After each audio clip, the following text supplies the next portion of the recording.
A few moments' time, we meet Kim Petrus, who is probably the youngest person in the world to have a sex change. But how easy was it to make that life-changing decision at such a young age? I think you'll find that she'll say it was very, very easy. We'll find out next. Our next guest is only sweet 16 and she's called Kim Petrus and she has dreams of being an international pop star. But it's not just the scale of her ambition that makes young Kim very extraordinary.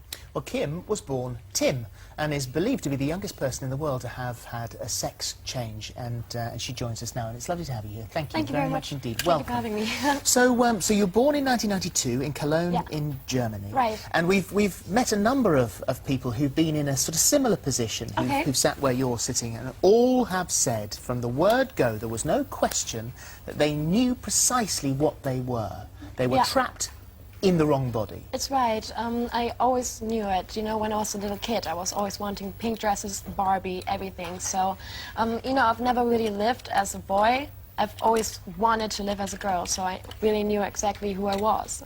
Well, you have a very understanding family, and they, in the initial stages, in the early stages, you know, sort of just let it all happen. That's all fine.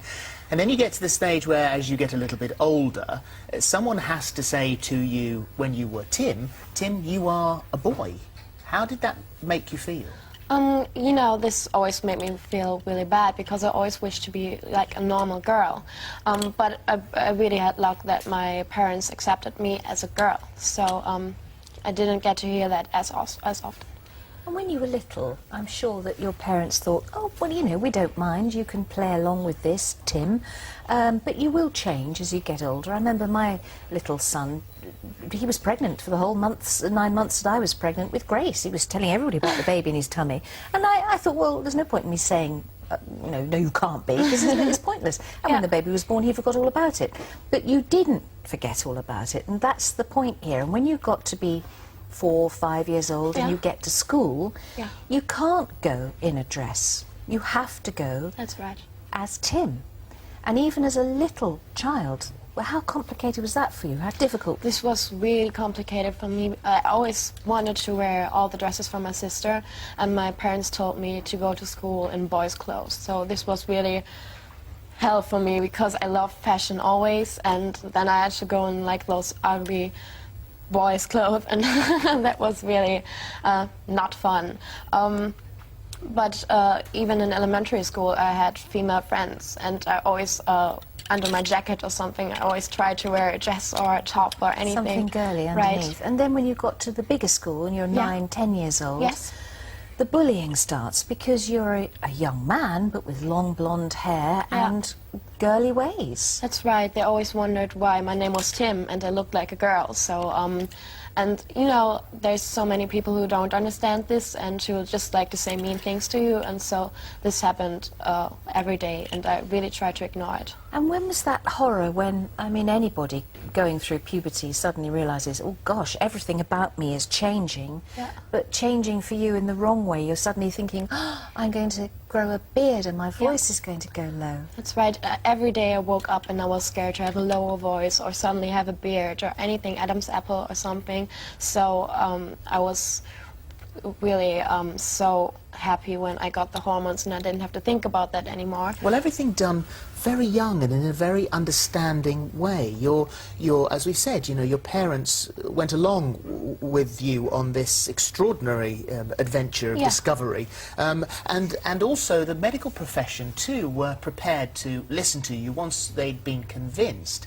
Because at what age did you start taking the hormone? I started taking hormones, I think, was 12, and yes, I had to go to many psychologists before, and many didn't want to help me. They didn't even talk to me or anything. Well, you have to convince someone that at 12, it's very difficult to know who you are or what you're going to be or what you want in life. And so to know at 12 that this was something so serious, you were prepared to take that step, and that the medical profession was going to go along with you, would have been very difficult. No, it wasn't difficult. So finding the man? Yes, that was really difficult. Right. Because I had to see so many people, and when I finally got to know someone who knew about this whole transgender thing, then he said that he's never had such a clear case. So that was really great, and he helped me right away. Now, this is Dr. Meyenberg, and what I love is something your father said, because obviously, Dad's, you were his only son. He had 2 daughters, your elder sisters. Yes. And so it was a bit more difficult for him to come to terms with it. But what I've heard him say, or seen that he's said, is we saw Kim as a girl, not as a problem, Yeah. which is very enlightened. Yeah. And because of that, your parents would listen to you and did search and search and search until you found Dr. Meyenberg. Yes. And then the other thing is having the operation, a massive operation, Yes. to change from obviously male to female. You could have it at 16, which Yes. again is not necessarily legal until you're 18, as it is in this country. So how did you get the rule bent for you? I got the rule bent because I had so many psychologists in the end who said that from more 2 years would not be good for me to wait for the surgery, and they they all gave me their exception and wrote to everybody, and then it got legal for me because I had so many, So there were 2 operations. You had the first operation last October, Last and October, the next right. one in February. Yeah, right. And then so finally, you've got what you wanted, and there was never a trace of doubt in your mind. You were absolutely sure of what you wanted. When you Yeah. woke up and saw your new body, what did you think? I couldn't see it like this moment because I was a bandage and stuff. But when I first saw it, and I was just so happy, and I finally knew that I felt complete, and that's what I've always wanted to feel like. And how about now? What is life like for you now? It's pretty normal for living as a girl, but as I sing and do music and everything, it isn't that normal anymore. Well, this is you. You are a massive internet star now, pop star, and this is the career. This is what you want to do. Yeah, definitely. This is my wish since we're very young. My mother is a jazz singer, so I think it's kind of in my blood.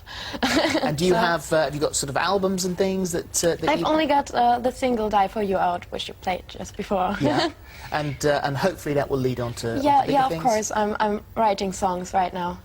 Well, we'll put a link to all the stuff that you've done on the internet on our website, Great. so anyone who's interested in having a look can discover you that way. Okay. And thank you very much Yes, for coming I wish in you lots today. of happiness. Thank you very much. Thank you, Kim. Pleasure.